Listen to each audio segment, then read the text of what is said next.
परिवर्तन अपरिहार्य छ, यो निरन्तर भइरहन्छ। जीवनलाई स्वीकार्न नजान्नेहरू परिवर्तनसँग डराउँछन् र आफ्नो सम्पूर्ण शक्ति परिवर्तन विरुद्ध लड्न खर्च गर्छन्। तर नायक त्यही हो जसले आफ्नो शक्ति नवनिर्माणमा खर्च गर्दछ।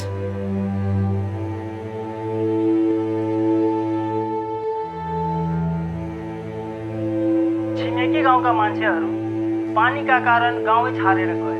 अर्को गाउँमा फसल नै भएन। त्यहाँका मान्छे पनि अन्तै गए। अब पहिलाको जस्तो केही रहेन। यस्तो बेलामा हामी के गर्ने सरकारले बताइदिनु पर्यो। अब हाम्रो गाउँमा पनि पानी नआए हामी के गर्ने प्रधानमन्त्रीज्यू? हामीलाई सही बाटो देखाउने मान्छे चाहियो।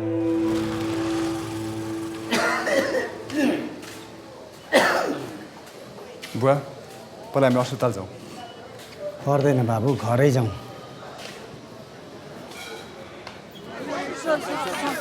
तपाईँले आफ्नो बुवालाई निर्दोष साबित गर्न सूचनाको अधिकार प्रयोग गर्नुभयो, तर उहाँले अनाहक जेल जीवन बिताउनु भएकोमा कस्तो शोध भर्न खोज्नु भएको छ? मेरो बुवाले बिना अपराध 2109 दिन जेलमा बिताउनु भएको छ। मलाई लाग्दैन उहाँले ती दिनहरू फिर्ता पाउनुहुनेछ। शान्ति प्रक्रिया नबिथोल्न सही रिपोर्ट लुगाउनु परेको रामानन्द झाले दाबी गरेका छन्। तपाईँको के प्रतिक्रिया छ यसमा? यही भन्न चाहन्छु कि शान्तिको नाउँमा निर्दोष व्यक्तिले सजाय पाउनु हुँदैन। सबैले मेरो बुवा निर्दोष भएको कुरा थाहा पाउनै पर्छ। त्यसको लागि म अदालत जान्छु। म चुप लाएर बस्ने वाला छैन। होइन, भर्खर बाइपास अपरेसन गरेको मान्छे डक्टरले समाचार नहेर्नु नपढ्नु भनेको होइन। ल, औषधि खानुहोस्, यो यहाँ राख्नुहोस्, पर्दैन हेर्नु। कुनै समय यस्तो पनि थियो कि हामी हाम्रो चाडपर्व अनुसारले हामी मौसमको भविष्यवाणी गर्थ्यौँ। तर अहिले यो मौसमको अनिश्चितताले गर्दाखेरि हाम्रो अन्न बालीहरूको विनाश भइरहेछ र हाम्रा किसान दाजुभाइहरूले अनिष्ट जीवन भोगिरहनु परेको छ। वायु प्रदूषणको हकमा अन्तर्राष्ट्रिय समुदायले त्यति खास चासो लिएको देखिँदैन। त्यसैले आउँदो वर्षको पेरिस क्लाइमेट कन्फरेन्समा हामीले यो कुरो राख्नुपर्छ। 1 अरब मानिसहरू हिमालयको पानीमा आश्रित छन्। पानी, जमिन र मानिस सबैको संरक्षण जरुरी छ। हो नि, त्यसैले यो अन्तर्राष्ट्रिय क्लाइमेट कन्फरेन्समा हाम्रो भनाइ कडाइका साथ राखौँ भन्ने मेरो प्रस्ताव छ। म सहमत छु, तर एक्लैले केही हुँदैन। हामीले यसको लागि पुरै दक्षिण एसियालाई साथ लिएर हिँड्नुपर्छ। तपाईँको मतलब यसको नेतृत्व नेपालले गर्ने, संयोजकको भूमिका निर्वाह गर्ने?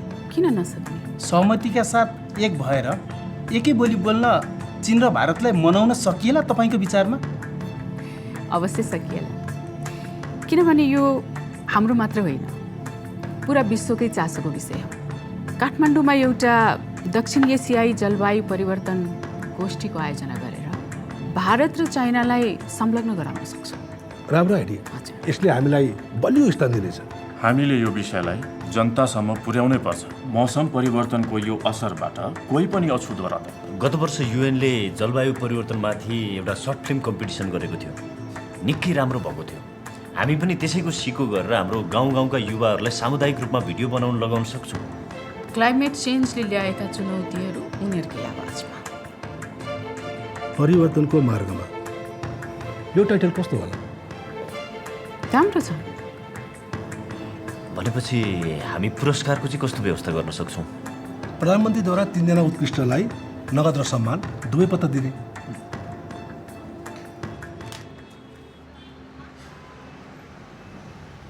यहाँ हेर्नुहोस् त, यसैलाई आधार बनाएर हामीले जिल्ला अदालतको फैसला विरुद्ध केस फाइल गर्न सक्छौँ। तर रामानन्दजी विरुद्ध जान सक्दैनौँ। सङ्गठनलाई नै केस फाइल गर्नुपर्ने हुन्छ। त्यसो किन? वीरगञ्ज घटनाको तथ्य लुकाउनमा त रामानन्दको हात थियो। मेरो बुवामाथि लागेको आरोप सबै निराधार थियो। म सबैले यही बुझाउन चाहन्छु। मैले बुझेको छु, तर कानुनले त कोही कुरा मान्दैन। त्यो बेला रामानन्दजी गृहमन्त्री भएकै कारणले गर्दाखेरि राष्ट्रिय सुरक्षाका लागि उहाँले यो निर्णय गरेको। उनीहरूको अडान पनि यही नै हुनेछ। त्यसो भए तपाईँको मतलब केस फाइल गर्नु बेकार छ? मैले त्यसो भन्न खोजे होइन। कानुनभन्दा माथि कोही पनि छैन। केस अलिक कमजोर हुन्छ कि भन्ने मात्र हो। पहिले केस त फाइल गरौँ। सरकारले यो केसमा दोष त स्वीकार गर्ला, तर क्षतिपूर्ति नदेला। जे होस्, केस फाइल गरौँ। रामानन्दलाई अदालतमा उभ्याउने प्रमाण म खोज्छु।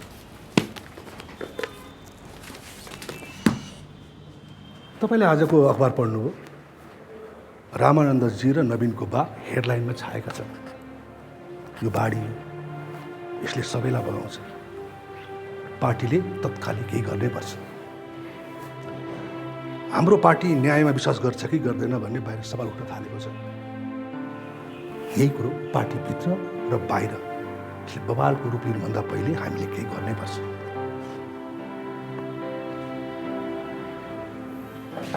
कम इन। वेलकम नवीन। बुवालाई कस्तो छ अहिले? सक बाई फ्रिडम। अझै पनि जेलमुक्त जीवनमा अभ्यस्त भइसक्नु भएको छैन। दोषी रामानन्द अझै सम्पूर्ण नेपाल पार्टीको अध्यक्ष। यो हेडलाइन त एकतर्फी भएन र नवीन? मैले कुरै बुझिरहेको छैन। एक्कासी सबैजना किन रामानन्दलाई काखी चाप्न खोज्दैछ? त्यस्तो होइन। मैले रामानन्दजीको पक्षको कुरा खोइ मात्रै भन्न खोजेकी हो। हामीले जर्नालिजमको इथिक्स बिर्सिनुपर्ने कुनै त्यस्तो कारण छ र? निसाफ हराएपछि यो हेडलाइन कस्तो छ? नवीन, किन तिम्रो र तिम्रो बुवाको मार्मिक स्टोरीलाई तिमी आफै लेख्दैनौ? तिम्रो हृदयबाट निक्लेको प्रत्येक आलेखले पाठकको मन सिधै छुनेछ। रामानन्दजी प्रजातन्त्रका योद्धामध्ये एक हुनुहुन्छ र हाम्रो पार्टीको प्रत्येक उतार चढावमा हाम्रो अभिभावक पनि। उहाँ पार्टीमा सक्रिय नभएको केही महिना भयो। स्वास्थ्य स्थिति झनै नाजुक छ। त्यसमाथि अब एउटा निर्दोष मान्छेलाई जेल पठाएको यो वीरगञ्ज काण्ड। उहाँ दोषी हो होइन भन्ने त अदालतले फैसला गर्नेछ। हामीले जे गर्नु छ नि त्यो अदालतले भन्दा अघि नै गरिसक्नुपर्छ। बाबुजीले त्यो निर्णय जुन कारणले लिनुभयो त्यो हामी सबैलाई राम्ररी थाहा छ। सशस्त्र समूहको हिंसा नभड्कियोस् र शान्ति प्रक्रिया नखलबलियोस्, बस यति थियो उहाँको मनसाय। अनि अर्को एउटा कुरा, वीरगञ्ज काण्डको सत्य तथ्य त्यति बेलै मात्र आएको भए सशस्त्र समूहको हिंसा बढ्दिन्थ्यो। अनि के यो सही हुन्थ्यो? हजारौँ मानिसको सफाया या एकजना मानिसको बलिदान? अहिलेको अवस्थामा पार्टीलाई पुग्ने क्षति स्वीकार्य छ त? त्यसो भए साथीहरू, हामीले यो पार्टीको गरिमा सम्बन्धमा निर्णय लिनु अघि प्रधानमन्त्रीजीको भनाइ पनि सुन्नुपर्छ कि? रामानन्दजीले नै चुन्नु भएको उहाँलाई सरकारको नेतृत्व लिन। त्यसैले उहाँलाई कारवाही गर्ने प्रश्नै उठ्दैन, नत्र पार्टी फुट्छ। म कसैको निगाहले प्रधानमन्त्री भएकी होइन। हाम्रो पार्टी प्रजातान्त्रिक अभ्यासमा विश्वास गर्दछ। त्यसैले निर्णय पनि मतदानद्वारा नै हुनेछ। उहाँ सधैँ हाम्रो नेता रहिरहनु हुनेछ। हेरौँ के हुनेछ। हस्, धन्यवाद।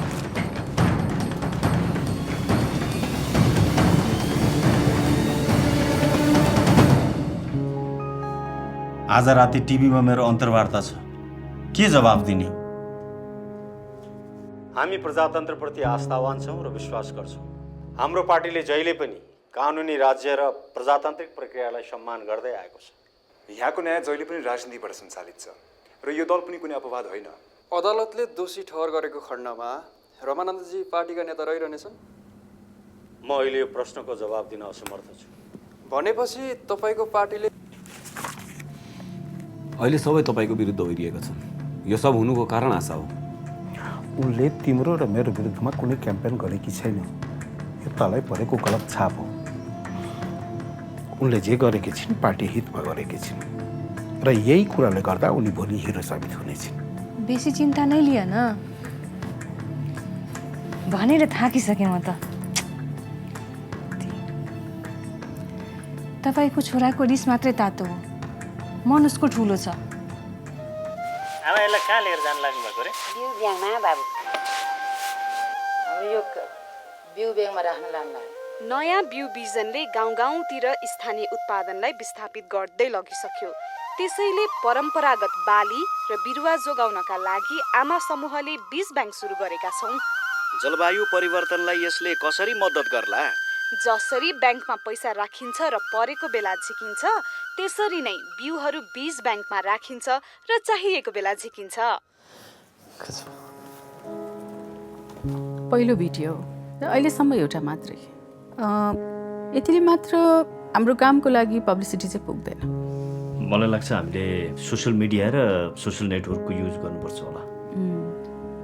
सुम्निमा, तिमीले नवीन जस्तै अरू ब्लगरहरू खोज अनि हामीलाई युवा शक्तिको जति सक्दो धेरै आवश्यक छ। त्यसैले गर्दाखेरि विद्यार्थी नेताहरूलाई पनि खबर गरिदिउँ। हुन्छ भाइ। नवीन यो कामको लागि ठिक नहोला कि? किन? मैले जहाँसम्म बुझेको छु यतिखेर उसले हाम्रो कुरा सुन्नेवाला छैन। जलवायु परिवर्तनलाई मानिसहरूले कसरी बुझेका होलान्? नेसनल एक्सन प्लानसँग मिलेर नेपाल सरकारले जलवायु परिवर्तनबारे सर्ट फिल्म कम्पिटिसन आयोजना गर्दैछ। यदि तपाईँको समुदायमा यस सम्बन्धी सकारात्मक पहल भइरहेको छ भने नयाँ निर्वाचन आयुक्त र मन्त्री नन्दिनीसँग डिनर मिटिङ छ। अब फेरि लागौँ समाचारतर्फ। नवीन गुरुङले आखिर आफ्ना पितालाई 6 वर्षपछि जेल मुक्त गराइ छाडे। आज एनएफएमले उनीसँग कुराकानी गरेको छ। कोही पनि कानुनबाट उम्कन सक्दैन, त्यसैले मैले अदालतको गुहार मागेको छु। म यो बारेमा प्रधानमन्त्रीको ध्यान आकर्षण गर्न चाहन्छु। कमसेकम उहाँले केही बोलिदिनुहुनेछ अनि पीडितको आवाजले न्याय पाउँछ भन्ने मेरो आशा छ। गाडी रामानन्द सर कहाँ लैजाऊ। हामी ठुलो भुमरीमा फँसिरहेका छौँ रामानन्द सर। यतिखेर के गर्न जायज हुन्छ केही सोच्न सकिरहेकी छैन। तपाईँ मेरो मार्गदर्शक हुनुहुन्छ, तपाईँ नै कुनै उपाय बताउनुहोस्। त्यो मलिन सूर्यलाई हेर आशा, यसले कहिले पनि भन्दैन धरतीलाई कि मेरो ऋण लागेको छ। यो धरती र प्रकाश बीचको निस्वार्थ प्रेम हो, यसैले सारा आकाश चम्किएको छ। म यसै गरी पार्टीलाई माया गर्छु। मैले मेरो रगत र पसिनाले यसलाई सिचेको छु आशा। मलाई यही सूर्य जस्तो बन्न देऊ यतिखेर।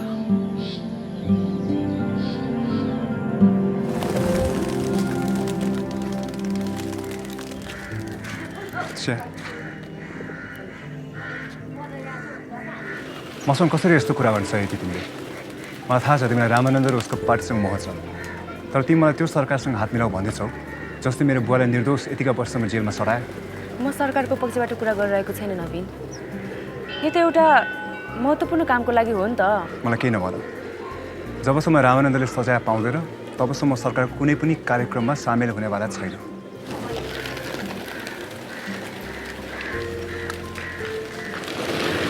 थ्याङ्क्स।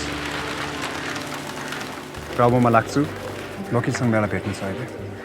तिम्रो मन बदल्यो भने 2 बजे कन्सल्टेन्सी मिटिङ छ सिंहदरबारमा। गेटमा तिम्रो नाम लेखाइदिइराख्छु।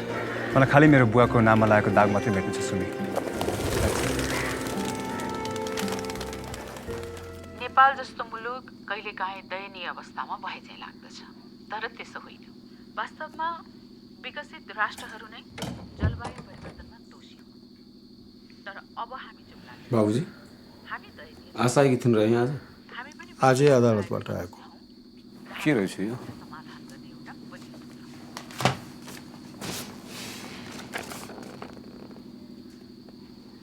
यो केस बेकारमा चाहिने भन्दा बढी तन्क्यो।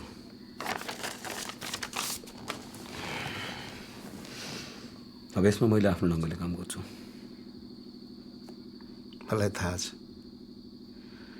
तँलाई मेरो माया लागेको छ, र मलाई यो पनि थाहा छ कि तँ मलाई बचाउन चाहन्छस्। मैले पार्टी अध्यक्ष पद त्याग्नुपर्छ र त्यसको लागि तेरो सहयोग मलाई आवश्यक छ। ए भनेपछि आशाले तपाईँलाई यही सिकाएर गयो होइन त? आशाले मलाई मेरो कर्तव्य सम्झाउन आएकी थिइन्। मैले भने पनि बोलाउनु त तिमी अध्यक्ष। अनि उनी मुसुक्क हाँसिन् र के भनिन् थाहा छ? के? युवराज हुँदाहुँदै मेरो काम छैन, नेतृत्व भनेको बाँड्नुपर्छ। मलाई मेरो जिम्मेवारी अहिले सम्हाल्न दिनुहोस्।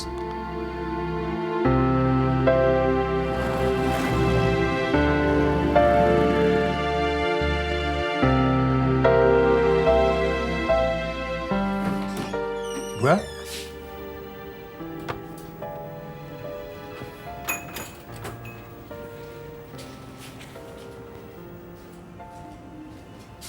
कहाँ जानुभएको थियो बुवा? केही अधुरा कामहरू सिधाउनु थियो। अधुरा काम बुवा? त्यो जेलमा हुँदाखेरि कैदीबन्दीहरूलाई मैले पढाउन सुरु गरेको थिएँ। त्यो काम म सक्न चाहन्छु। कमसेकम उनीहरूले आफ्नो नाम लेख्न र पढ्न जाने भने पनि धेरै राम्रो हुन्छ नि भविष्यमा। मलाई थाहा थिएन बुवा तपाईँलाई जेल अनि कैदीहरूसँग यतिकै लगाव छ भनेर। हेर, जेलमा हुँदा हर दिन हर घडी तेरो याद आइरहन्थ्यो। छुटेँ, सँगै छस् तर घरमै छैनस्। बुवा म तपाईँको नाममा लागेको दाग मेटाउन चाहन्छु र त्यसको लागि दौडादौड पनि गर्दैछु। तपाईँ र मलाई यतिका वर्षसम्म छुट्याएर राख्ने दोषीले सजाय पाउनुपर्छ जस्तो लाग्दैन तपाईँलाई? लाग्दैन। यदि तँसँग फेरि पनि यसरी नै अलग भएर बस्ने अवस्था आउँछ भने तैँले बदला लिने धुनमा आफ्नो कर्तव्यहरू बिर्सिँदैछस् छोरा। छोड्दै यो कुरा, अब नयाँ जीवन सुरु गरौँ। यी सारा झन्झटहरू बिसाएर केही दिनलाई गाउँछ।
हाम्रो सामुदायिक वन हो।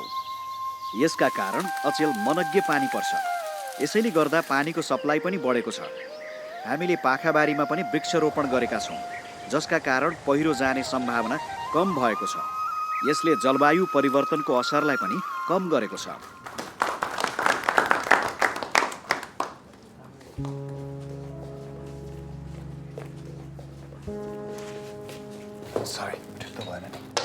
Perfect timing.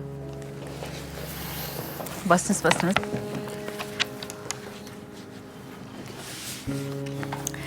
यति सर्ट नोटिसमै तपाईँहरू आइदिनु भयो, त्यसको लागि धन्यवाद तपाईँहरूलाई। हामीलाई यसअघि जस्तै तपाईँहरूको सहयोग चाहिएको छ। हामी उहाँहरूलाई छिट्टै Nepal South Asian climate change कन्फरेन्सको डिटेल सेड्युल पठाइदिँदैछौँ। हजुर, खबर गरिदिनुहोस्। धन्यवाद महामहिम। नमस्कार। हाम्रो चिनिया राजदूतका अनुसार चीनले मन्जुरी दियो। ओहो, यो त खुसीको खबर हो। अब हेरौँ भारतले के भन्छ। हजुर, नमस्ते म्याम। नन्दबागले सर आउनु भएको छ। पठाइहाल। हुन्छ म्याम। अनि तपाईँ र कमलजीको कृषि मन्त्री अकबरजीको फार्ममा पर्सिको मिटिङ कन्फर्म छ, तर अर्थमन्त्री युवराजीले चाहिँ अहिलेसम्म कन्फर्मेसन दिनुभएको छैन। ठिकै छ, थ्याङ्क यू सो मच।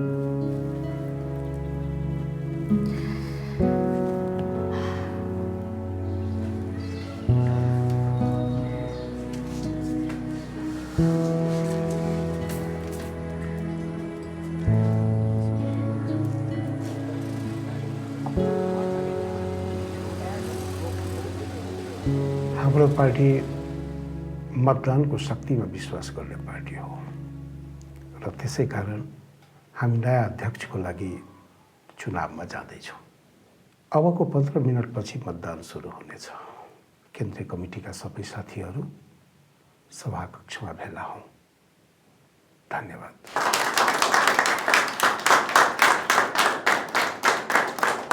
सबै प्रत्याशीहरूलाई मेरो अग्रिम शुभकामना।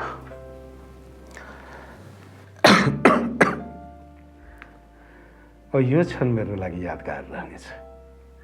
म आज पार्टीको अध्यक्ष पदबाट राजीनामा गर्दैछु। अब नयाँ पुस्ताले नेतृत्व सम्हाल्ने बेला आएको छ।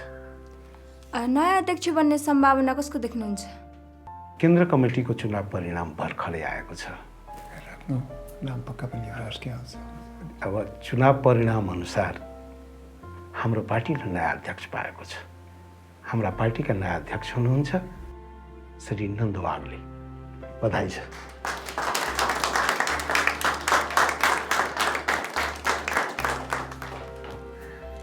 रामानन्द सर, तपाईँ पार्टीको मात्र होइन, राजनीतिकै रत्न हुनुहुन्छ। सही बखत सही निर्णय लिन मलाई तिमीले पनि सघाएकी छौ। धन्यवाद छ आशा। अहिले जाँदैछु।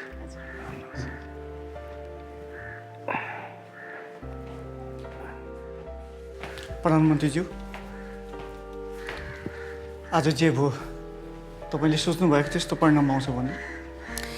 हामी प्रजातान्त्रिक संस्कारमा विश्वास गर्छौँ मगरजी। परिणाम जस्तो भए पनि हामी स्वीकार गर्नुपर्छ। तर अध्यक्ष पदको लागि युवराज एउटा सक्षम उम्मेदवार चाहिँ थिए। तपाईँले भोट चाहिँ कसलाई हाल्नुभयो त? मैले भन्न मिल्दैन, तर सायद भनिसकेँ।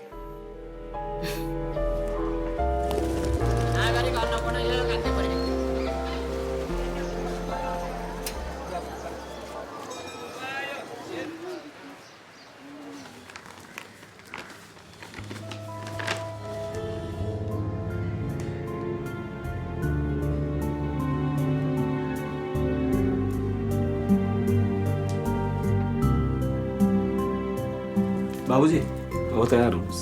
किन? बस तयार हुनुहोस्, एउटा सानो सरप्राइज छ तपाईँको लागि। सरप्राइज? म सरप्राइजको लागि बुढो भइसकिन र? तयार हुनुहोस् अब। अदालतमा भोलि सुनवाई छ मेरो। बाबुजी, तपाईँ आफै जानु पर्दैन। फेरि अहिलेको अवस्थामा तपाईँ आफूलाई सानो सानो तनावबाट पनि मुक्त गर्नुपर्छ। फेरि वीरगञ्ज काण्डमा जे तपाईँले निर्णय लिनुभयो त्यो आफ्नो व्यक्तिगत स्वार्थको लागि गरिएको निर्णय थिएन। नवीनको लेख पढिस्? नवीनको ठाउँमा त भएको भए के गर्थेस्? सायद मैले पनि त्यही गर्थेँ जे नवीनले गर्यो।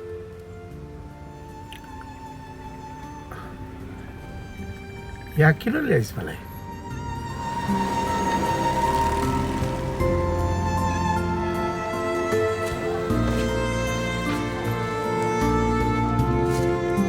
नमस्ते।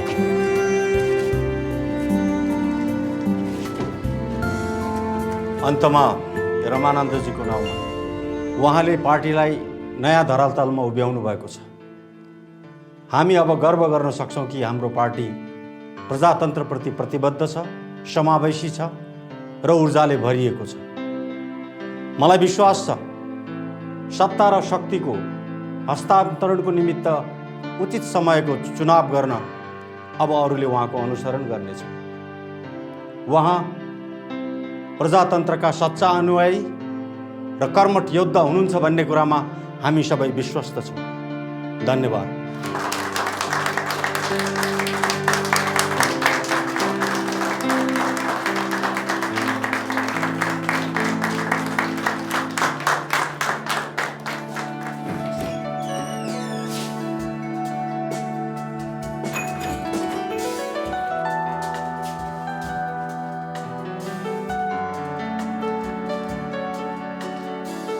भाषण त निकै मिठो छ नि बुवा।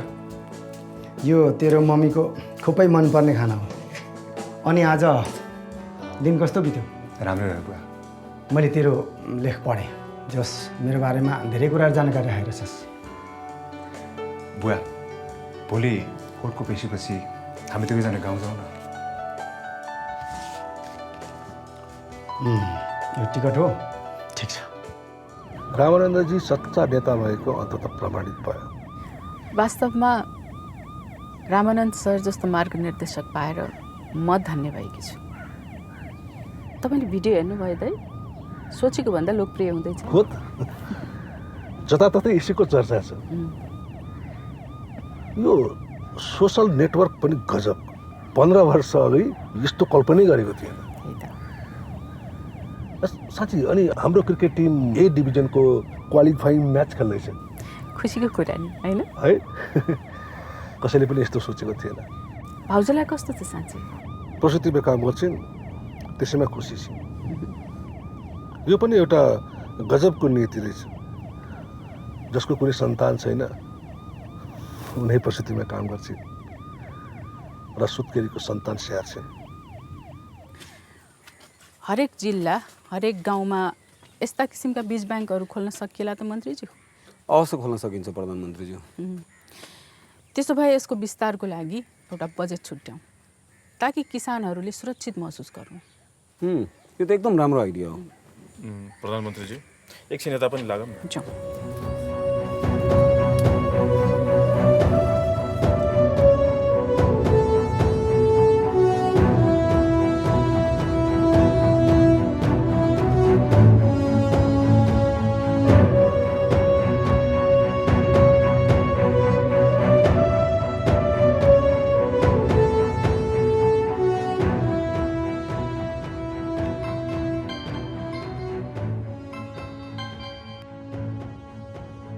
हजुर मुख्य सचिवजी भन्नुहोस्।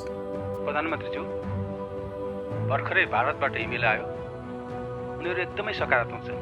ओहो, यो त एकदम राम्रो खबर सुनाउनु भयो मुख्य सचिवज्यू। अब कन्फरेन्सको तयारी गरौँ र भव्य गरौँ। हस् प्रधानमन्त्री। जीवनको नियम हो परिवर्तन। परिवर्तन नहुँदो हो त के हुन्थ्यो? सायद रङहीन पुतलीहरू पनि हुने थिएनन्, सुन्दर साँझ हुने थिएन, फुलहरू हुने थिएनन् र हुने थिएन मनमा उल्लास भरिदिने बिहानहरू।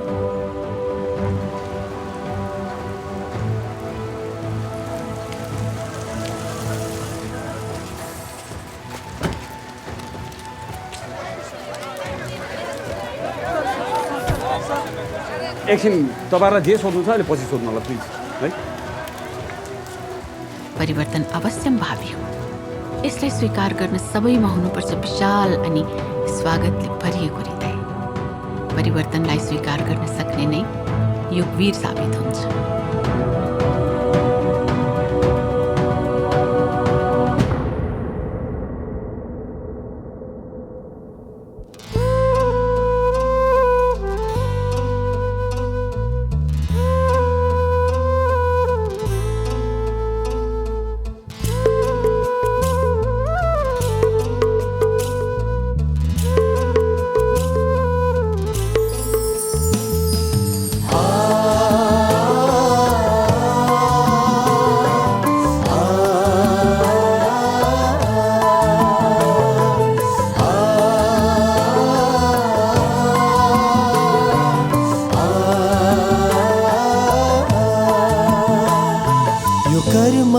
भूमिको आँगनमा कर्मको उदाहरण प्रस्तुत गरेर देखाऊ। यहाँको धरती बाँझो छैन, यहाँको धरती बाँझो छैन। विकासको फुल फुलाऊ, विकास